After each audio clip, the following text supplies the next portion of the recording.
अरिहंत सिद्ध सूरी उपाध्याय साधु सर्व अर्थ के प्रकाशी मांगलिक उपकारी है।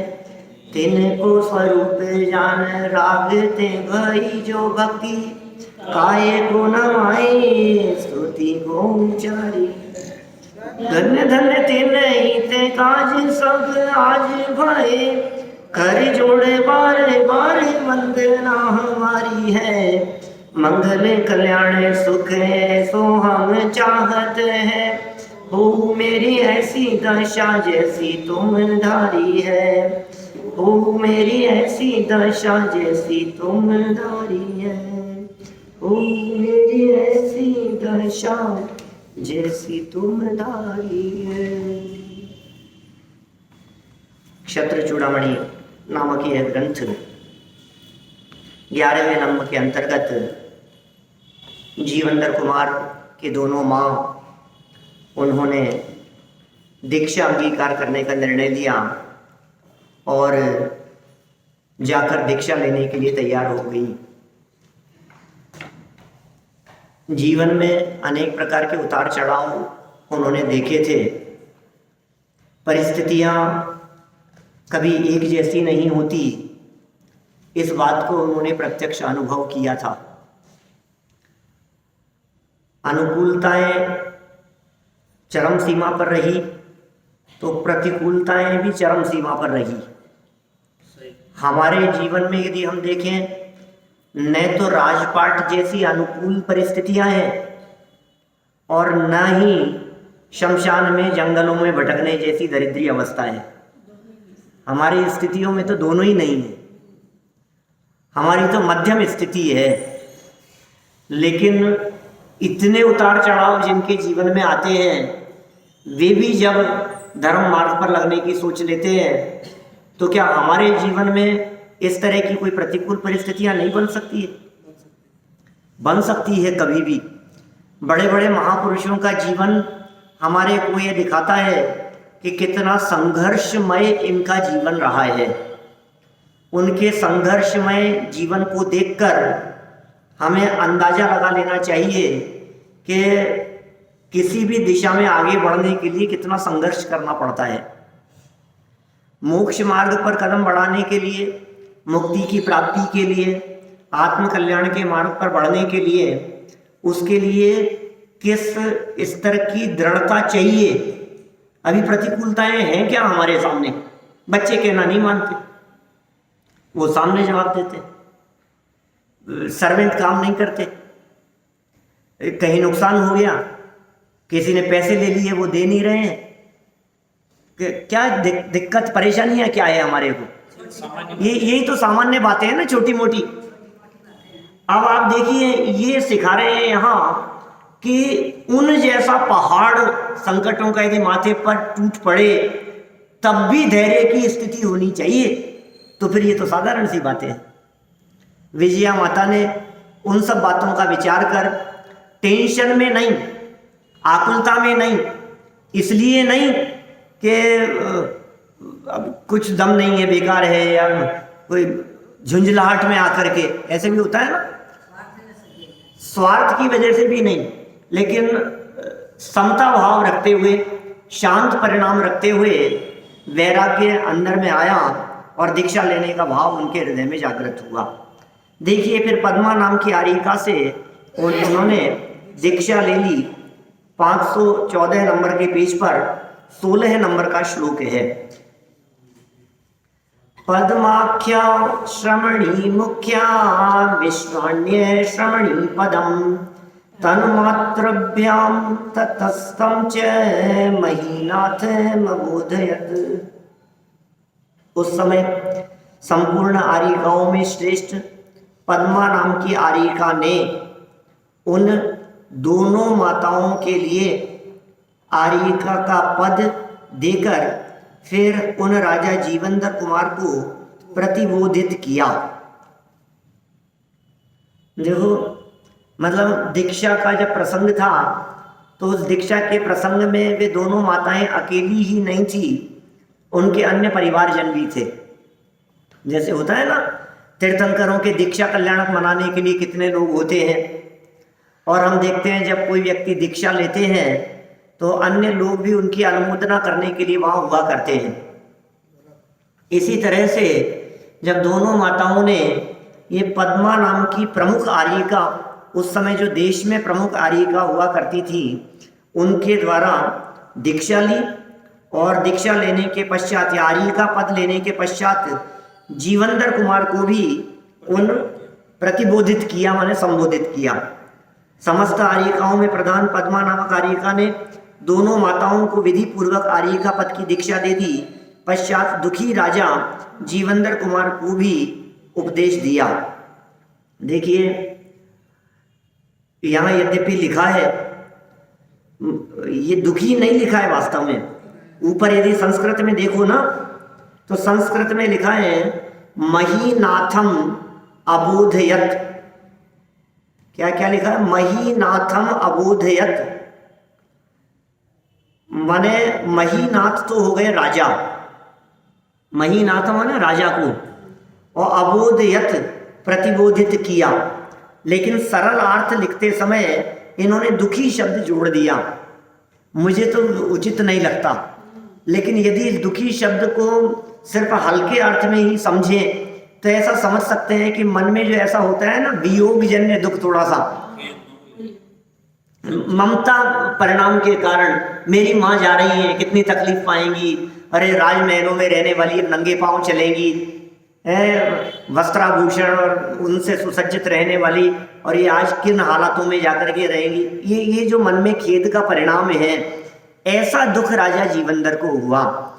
अंदर में प्रसन्नता तो बहुत होगी, क्योंकि जिस संयम के मार्ग पर उनकी माँ चल रही है उसी संयम के मार्ग पर मुझे भी चलना है। आदर्श बनेगी ना माँ। और ये तो मोक्षगामी जीव है, ये स्वयं भी दीक्षा लेने वाले हैं, स्वयं सम्यक दृष्टि भी हैं, वेद विज्ञानी भी हैं। तो भेद विज्ञानी जीव किसी के वैराग्य को देखकर आनंदित कैसे नहीं होगा? वो आनंदित होंगे ही होंगे, नियम से उनके हृदय में आनंद आएगा ही आएगा। लेकिन एक जो पारिवारिक प्रसन्नता और खेद की जो बात होती है उसे यहाँ इन्होंने व्यक्त किया है। देखो मैं कभी कभी कहता हूं, आपका बालक दीक्षा लेने जाए तो आपको कैसा लगे? एक बार तो मना ही करें, अरे बेटा तो उल्टा लगाओ, पिताजी दीक्षा लेने के लिए जा रहे हैं, माँ जा रही है ना यहाँ, तो पिताजी दीक्षा लेने के लिए जा रहे हैं, आप क्या कहेंगे? जाओ जाओ बहुत अच्छा है। नहीं पिताजी, हाँ आप बन जाएंगे उसके बाद हमें बहुत प्रसन्नता होगी। नहीं, पहले तो प्रयास करता है व्यक्ति रोकने का, और फिर जब बन जाएंगे तो इस बात की प्रसन्नता होती है कि पता है हमारा बेटा राजा नहीं महाराज है, मुनिराज है। फिर प्रसन्नता होती है ना इस तरह की। ये बात यहाँ कह रहे हैं। देखिए पद्मा आर्यिका का उपदेश, बहुत सुंदर चर्चा यहाँ उपदेश, क्योंकि आर्यिकाओं का उपदेश मिल रहा है डायरेक्ट अपने को। ऐसा भी हम समझ सकते हैं कि हमारे महाभाग्य से आज आर्यिका पद्मा माता ये हमारे बीच में उपस्थित हुई हैं हमें उपदेश देने के लिए, ऐसा समझ सकते हैं ना अपन। क्योंकि कैसे मौका मिले, आज ये साक्षात और क्या उपदेश दे रही है, ये उपदेश कितने अर्थों में और कहाँ तक हम अपने जीवन पर लगा सकते हैं उसे देखने का प्रयास करते हैं। देखिए प्रव्रज्या जातु चेत प्राज्ञै प्रतिषेधु न युज्यते नैहि खादा पतन्ति चेत् रत्न वृष्टिर्निवार्यते। बुद्धिमानों द्वारा कभी भी दीक्षा लेने से रोकना उचित नहीं है। ओहो, क्या के नीति कह रहे हैं, और माताएं कह रही हैं, आर्यिका माताएं कह रही हैं कि बुद्धिमानों द्वारा कभी भी दीक्षा लेने से रोकना उचित नहीं है। निश्चय से यदि आकाश से रत्नों की वर्षा होती है तो रोकी नहीं जाती। अरे ये दीक्षा लेने का परिणाम, ये तो आसमान से रत्न वृष्टि जैसा है, इसे रोका नहीं जा सकता है। मानो ये हमारे को इस तरह की शिक्षा देना चाहते हो, उपदेश देना चाहते हो कि धर्म मार्ग पर बढ़ते हुए कभी भी किसी भी व्यक्ति को रोकने का प्रयास मत करना, ये उपदेश दे रहे हैं। ये आर्यिका माता का उपदेश हमारे को किस तरह से लागू होता है मास्टर साहब? ये कह रहे हैं यदि बच्चा 3 दिन के उपवास करना चाहे तो मना मत करना, यदि बच्चा स्वाध्याय करना चाहे तो मना मत करना, यदि वो विधान में जाकर के बैठना चाहे तो रोकना मत, यदि वो डेली स्वाध्याय करता हो तो आप उसे स्वाध्याय करते हुए कोई दूसरा काम बताना मत, उसमें डिस्टर्ब नहीं। जो व्यक्ति भक्तामर का पाठ कर रहा है उसको कहा अरे होता रहेगा पाठ वाठ, तो पहले ये काम कर, नहीं। आप समझ रहे हैं बात? माने कभी भी धार्मिक कार्य करते हुए, धर्मोन्नति के मार्ग पर बढ़ते हुए चलते हुए व्यक्ति को रोकने का प्रयास नहीं किया जाना चाहिए। अंतराय इतना खतरनाक अंतराय है, आप उसकी कल्पना नहीं कर सकते हो, वो महापाप है। मैं इस प्रसंग में हमेशा पद्म पुराण के एक प्रसंग को याद करता हूं। रवि शेणाचार्य द्वारा लिखा हुआ अपना एक ग्रंथ है पद्म पुराण। राम और रावण की सेना के बीच में युद्ध चल रहा था, है ना, और युद्ध के बीच में ही युद्ध विराम के पश्चात रावण कैलाश पर्वत पर शांतिनाथ भगवान की स्तुति और भक्ति कर रहा था। वहां भक्ति करने के लिए चला गया। रावण जैन था, रावण बहुत धार्मिक था, बुद्धिमान था, न्याय नीति के मार्ग पर चलने वाला व्यक्ति था, लेकिन ये तो कुछ ऐसा ही होनहार और विनाश काल आ गया कि उसकी बुद्धि फिर गई। लेकिन बुद्धि फिरी तो भी उसने अपनी मर्यादा का उल्लंघन नहीं किया। हमेशा मैं कहता हूं दशहरे आदि के समय में इस तरह की जब बातें कभी चलती है तो, कि सीता की जब अग्नि परीक्षा हुई तो अग्नि परीक्षा में माने अग्नि में कूदकर जब वो अग्नि जल हो गई और सीता पवित्र बाहर निकल गई और देवों ने जय जयकार की, पुष्प वृष्टि की, तो इससे अकेले सीता ही निर्दोष सिद्ध नहीं हुई, रावण का चरित्र भी निर्दोष सिद्ध हो गया। क्या? क्योंकि सीता की पवित्रता में रावण की पवित्रता भी तो छिपी है ना। माने उसकी तो प्रतिज्ञा थी कि जब तक कोई स्त्री मुझे स्वयं नहीं चाहेगी तब तक मैं उसे छूऊंगा भी नहीं। क्या? वो तो ब्राह्मण का वेश बना करके ले गया था, उसके बाद उसने अशोक वाटिका में उसे रख करके छुआ तक नहीं। खैर मुझे तो ये बतलाना है कि वो वहां शांतिनाथ भगवान की भक्ति और स्तुति कर रहा था ऊपर कैलाश पर्वत पर। लक्ष्मण दौड़ते हुए आए अपने खेमे में, धनुष बाण तैयार करने लगे। रामचंद्र जी ने पूछा क्या बात है भाई, कहाँ अभी कहाँ? अभी तो युद्ध विराम है। बहुत न्याय नीति से युद्ध हुआ करते थे, सुबह 10 बजे शुरू होगा, शाम को 5 बजे तक चलेगा। उन युद्धों में भी कितनी नैतिकता हुआ करती थी। और आज का जमाना कैसा है कि धर्म के क्षेत्र में भी युद्ध हो रहे हैं, वहां युद्ध में भी धर्म नीति अपनाई जाती थी। माने 10 बजे पहले, शाम को 5 बजे बाद एक दूसरे के खेमे में जाओ, आपस में मिलो, बैठो, बात करो, कोई किसी पर हथियार नहीं उठाएगा। क्या युग था। अब वो असमय में जब उसको धनुष बाण हाथ में लेकर के दौड़ते हुए ऐसी प्रवृत्ति करते हुए देखा तो रामचंद्र जी ने तुरंत कहा कि क्या बात है, कहां जा रहे हो? कि नहीं, ये सही मौका है, नहीं छोड़ूंगा मैं उसको। कि क्या मतलब? कि अभी वो वहां बैठा है और सारी विद्याएं, सारी शक्तियां उसकी जो थी वो सब दरवाजे के बाहर है, ऐसे तो हम जीत नहीं पाएंगे उसे, बहुत कठिन है। और वो वहां बैठा हुआ है, अभी तीर चलाऊंगा, नहीं छोड़ूंगा। कि कर क्या रहा है तू, ये तो बता, बात क्या है? जब उसने बात कही तो रामचंद्र जी ने अत्यंत खेद खिन्न होकर के कहा कि अरे लक्ष्मण, ये जो तू कार्य कर रहा है तुझे मालूम है तेरे द्वारा चलाया गया ये तीर भगवान शांतिनाथ के लगने वाला है। भ्राता, आपको मेरी धनुर्विद्या पर इतना भी भरोसा नहीं है? मैं तीर चलाऊंगा और मेरा निशाना चूक जाएगा, सीधे रावण की छाती को चीरता हुआ निकलेगा कि अरे भाई यही तो समझा रहा हूं, क्या तेरा निशाना तो उसकी छाती पर ही लगेगा, लेकिन तुझे पता है उसके दिल में, उसके हृदय में भक्ति करते समय कौन बैठा है? क्या भगवान की प्रतिमा तो दूर है, लेकिन उसके दिल में तो भगवान की भक्ति है, उसके दिल में, उसके हृदय में तो भगवान बैठे हुए हैं इस काल में। तेरे द्वारा चलाया गया ये तीर उसके दिल पर नहीं, उसके दिल में बैठे हुए भगवान के लगेगा। क्यों हो ऐसा अपराध मुझसे? और संभल गया और उसने ऐसा दुष्कृत्य नहीं किया। मैं कहता हूं जब भी कोई व्यक्ति स्वाध्याय कर रहा है, मान लो सूत्र जी का पाठ कर रहा है, तत्वार्थ सूत्र का, और तुमने उसे रोक दिया, तुमने उसे डांट दिया, तुमने उसे कोई दूसरा काम बतला दिया, तुमने कुछ अपशब्द कहे, तो वो कहे गए शब्द उमा स्वामी आचार्य के ऊपर लग रहे हैं। भक्तामर का पाठ करते हुए यदि उसे कुछ रोका गया या कुछ उसके ऊपर आपत्ति व्यक्त की गई, तो तुम्हारे द्वारा चलाया गया तीर या वचन बाण ये मानतुंग आचार्य के ऊपर लग रहे हैं। समझ रहे हैं आप? आचार्य कुंद कुंद के ऊपर लग रहे हैं।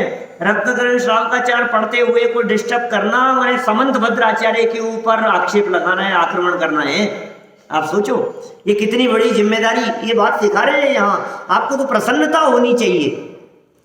अरे कोई व्यक्ति यदि स्वाध्याय करता हुआ दिखाई दे रहा है तो उस व्यक्ति को किसी प्रकार का कोई डिस्टर्ब ना हो, प्रयत्न तो ऐसे किए जाने चाहिए, सहयोग की भावना होनी चाहिए। नहीं नहीं, इनका तो स्वाध्याय का समय है, ये काम मैं कर लेता हूँ, छोड़ो, मैं किसी और से करवा लूंगा। नहीं आप नहीं, आप डिस्टर्ब मत होना। समझ रहे हैं? ये कह रहे हैं आर्यिका माता, ये कह रहे हैं नीति नीति कह करके बतला रहे हैं। क्यों? क्योंकि ये तो रत्न वृष्टि का काल है, यहाँ रत्न वृष्टि हो रही है, हृदय में रत्न वृष्टि हो रही है, परिणामों में निर्मलता आ रही है, परिणामों में शांति आ रही है। अरे बाहर के रत्नों में कुछ दम नहीं है। ये धन, पैसा, हीरे, माणिक, मोती, जवाहरात, ये जो रत्न है, इन रत्नों में कुछ दम नहीं है। अंदर में जो सज्जनता, स्वावलंबन, अपने स्वभाव का अवलंबन, धैर्य, क्षमा, शांति, ये जो रत्न है, ये रत्न बरस रहे हैं अंदर।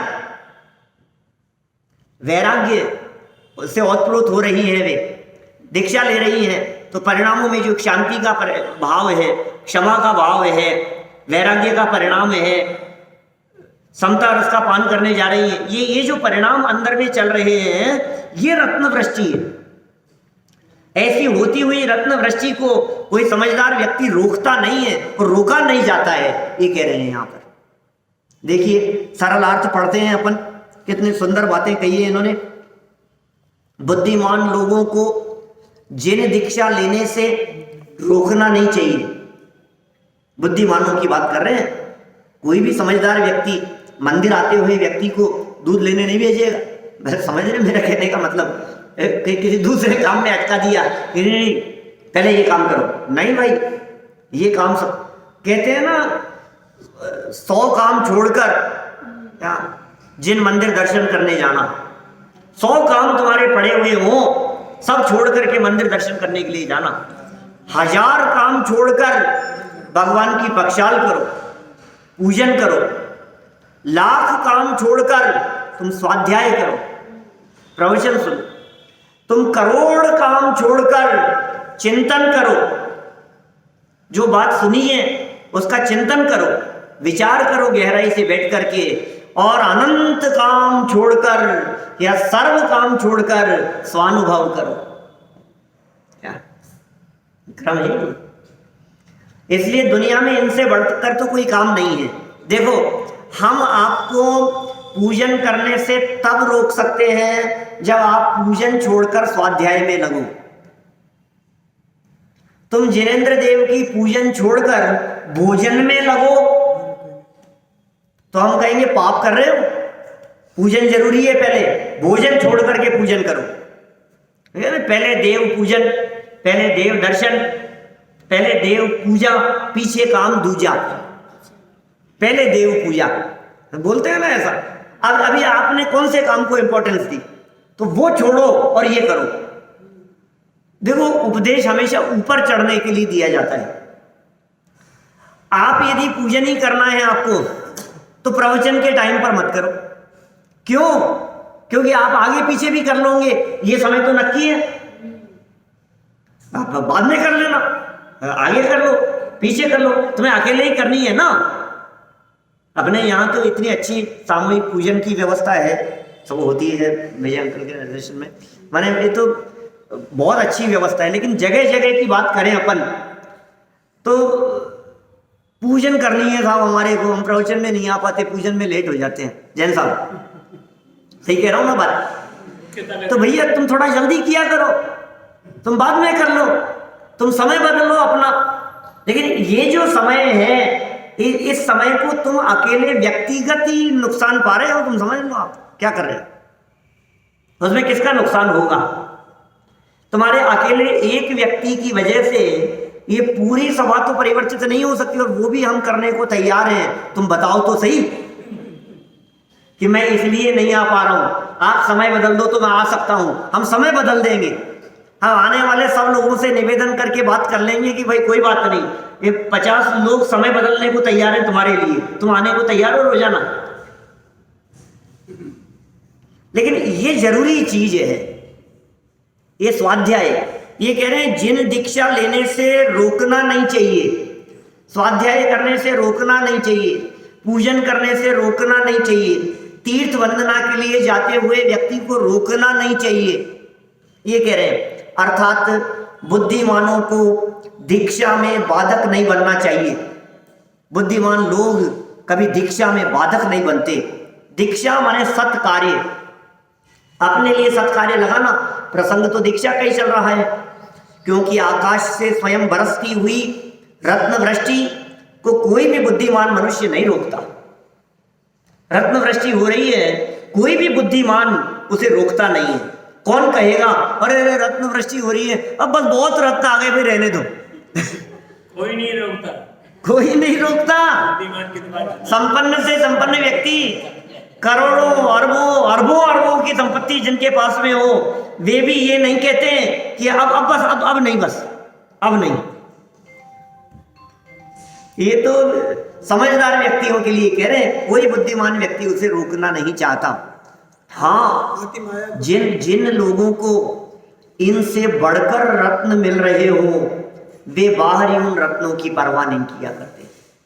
फिर हमारे इतिहास में, जैन इतिहास को उठा करके देखो आप, ऐसे ऐसे विद्वान लोग मिलेंगे जिन्होंने अपने बिजनेस की समय सीमा निश्चित कर ली।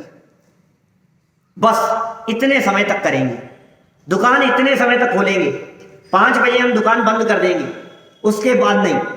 उन्होंने अपनी इनकम की सीमा निश्चित कर ली कि हमें इतनी इनकम तक काम करना है, हमें सिर्फ 5 ग्राहकों से बिजनेस करना है। सुबह 10 बजे दुकान खोलते हैं और जो 5 ग्राहक शुरू में दिखते हैं उनको माल बेचकर शटर डाउन कर देते हैं। 10:05 पर पूरे हो गए तो 10:05 पे दुकान बंद, काम हो गया, आज का कोटा पूरा हो गया। ऐसे ऐसे विद्वान मिलते हैं। बोलो आप, ये जैन समाज का इतिहास आप यदि पढ़ो तो आपको पता लगे, गौरव गाथा जो है जैनियों की, ये कितना सुदृढ़ और समृद्ध रहा है और उन लोगों का चिंतन कैसा रहा है। ऐसे ऐसे दीवान साहब, उनकी तनख्वाह बढ़ाने की बात हुई, शायद सदाशिवदास जी का प्रसंग है, वो तनख्वाह बढ़ाने की बात हुई तो पता है क्या कहा उन्होंने कि मेरी तनख्वाह मत बढ़ाओ, मेरा समय कम कर दो, मुझे आराधना के लिए समय मिले, मुझे पैसा नहीं चाहिए, इसमें तो मेरा गुजारा चलता है, मुझे पैसा ज़्यादा नहीं चाहिए, मुझे समय चाहिए। हाँ, यदि मेरे नौकरी में से 15 मिनट, आधा घंटा यदि कम कर दिया जाए प्रतिदिन तो ठीक है, 1 घंटा यदि रोजाना कम हो जाए, 8 घंटे की ड्यूटी की जगह 7 घंटा कर दो, आप कुछ देना चाहते हो ना, पैसा नहीं चाहिए, आराधना के लिए समय चाहिए। ऐसे ऐसे लोग होते हैं, ऐसे आदमी को दोनों मिल जाते हैं। बोलो, जैसे आदमियों को मिलते हैं, होता है ऐसा। देखिए विशेषार्थ देखिए, जैसे आकाश से स्वयं बरसती हुई रत्न वृष्टि को कोई रोकता नहीं है, दुनिया में कोई नहीं रोकता है रत्न वृष्टि को, बरसते हुए पैसे को, धन को, आती हुई संपदा को। कहते हैं ना, आता हुआ धन किसे बुरा लगता है, वही बात है। आता हुआ पैसा किसी को बुरा नहीं लगता है, तो कौन रोकता है। वैसे ही जिन दीक्षा में बाधा डालना भी उचित नहीं है, ये उचित काम नहीं है। ऐसा अज्ञान जन्य कार्य कोई बुद्धिमान कभी नहीं कर सकता। अब देखो, एक तरफ तो ये कह रहे हैं कोई बुद्धिमान कभी नहीं कर सकता है, और दूसरी तरफ ये कह रहे हैं कि जीवेंद्र कुमार ने मना किया इनको, रोका नहीं। देखो, लेकिन जीवेंद्र कुमार ने, ध्यान रखना, क्या जीवेंद्र कुमार ने मां को रोका नहीं, क्योंकि ये बुद्धिमान थे, लेकिन मन में खेद जरूर हुआ कि आज मेरी मां का आशीर्वाद मेरे ऊपर से हट रहा है। अब बेटे जैसा आशीर्वाद नहीं मिलेगा, हाँ, एक साधर्मी और शिष्यों जैसा आशीर्वाद फिर मिल सकता है, और वो आशीर्वाद तो मेरे लिए क्या, सारे जगत के लिए एक जैसा होगा। क्या माने, आज तक जो मुझे कि ये मेरा बेटा है, बेटा खुश रहे, बेटे के माथे पर जो माँ के आशीर्वाद का हाथ था, आज वो हाथ नहीं रहा। कि क्यों साहब, मर थोड़ी ना गई है, रहेगा ना आशीर्वाद में। क्या है दीक्षा लेने के बाद कि नहीं रहेगा। फिर तो जैसा आशीर्वाद मेरे ऊपर रहेगा वैसे ही रविंद्र भैया के ऊपर रहेगा, ये एक जैसा है, फिर कोई फर्क नहीं। फिर तो दोनों ही एक जैसे, सारे ही एक जैसे हैं। फिर तो पूरी प्रजा, पूरे साधर्मी, सब लोग सब एक जैसे दिखाई देंगे। फिर तो जो आएगा सबको सद्धर्म वृद्धि, धर्म वृद्धि का आशीर्वाद, हाँ, सब समानता हो जाती है। फिर तो देखिए आगे 3 लाइन और बची है। जिन दीक्षा का स्वागत करना ही प्रत्येक जीव का पवित्र तथा प्रथम कर्तव्य है। स्वागत करो। अरे भाई साहब, ये दीक्षा लेने का परिणाम यूं ही नहीं आता है क्या? ये स्वाध्याय, पूजन, धार्मिक गतिविधियों में संलग्न होने का परिणाम हर किसी को नहीं आता है, ऐसे ही नहीं आ जाता है परिणाम। मन्ना लाल साहब, ये साधारण नहीं है ये बात। ये जो विचार आता है ना मन में, जिसका सद्भाग्य जागृत होता है, उस व्यक्ति के कदम जिन मंदिर की तरफ बढ़ते हैं, सद्भाग्य जागृत होता है तो अब आगे लोगों के कदम मंदिर से दूर हटते हैं। वो प्रसिद्ध वाक्य है ना, यदि मंदिर दूर लगे तो समझना नरक पास है। यदि आपको ये लगता है मंदिर दूर है तो समझ लो नरक पास है। भाग्यशालियों की बात है भाई, ये बातें भाग्यशालियों को पसंद आती है, ये बातें भाग्यशालियों को रुचती है। ये बातें जिनकी होनहार भली हो, जिनका सद्भाग्य जागृत होने का काल आ गया हो, उन्हें ये बातें पसंद आएगी। देखो, स्वागत करना प्रत्येक जीव का कर्तव्य है, प्रथम कर्तव्य है, पवित्र कर्तव्य है, सबसे पहला कर्तव्य है। हम अनुमोदना करेंगे। अरे देखो, तीर्थंकर के दीक्षा कल्याण का प्रसंग, स्वयं स्वर्ग से देव उतर करके, लोकांतिक देव उतर करके अनुमोदना करने के लिए आते हैं। हो जय हो प्रभु, आपके वैराग्य की अनुमोदना करते हैं। माने वो अनुमोदना का भी बहुत बड़ा फल है। आपको मालूम है, ये तो अभी दीक्षा की अनुमोदना की बात कर रहे हैं। वो 4 पशुओं ने पूर्व भाव में आहार दान की अनुमोदना की थी, मालूम है ना, कथा पूरी। वह ऋषभ देव के समय में, पहले पूर्व भाव में, उस आहार दान की अनुमोदना के फल में ये इतने अच्छे अच्छे पदों पर आकर के, ऋषभ देव के नजदीक आकर के ये यहाँ आकर के खड़े हो गए। देखो, आप सिर्फ अनुमोदना का फल है।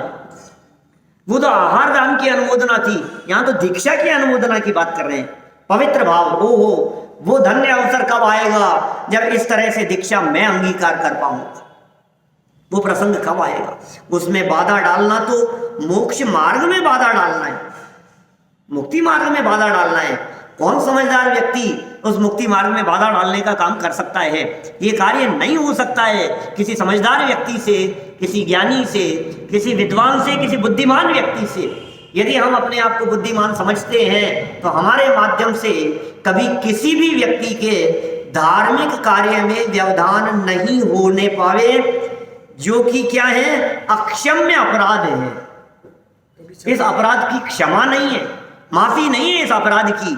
ऐसा अपराध हमारे जीवन में कभी न हो पाए, इस तरह की सुंदर शिक्षा यहाँ दी गई। आज काफी लेट हो गए थे हम, कल इस चर्चा को और आगे बढ़ाएंगे।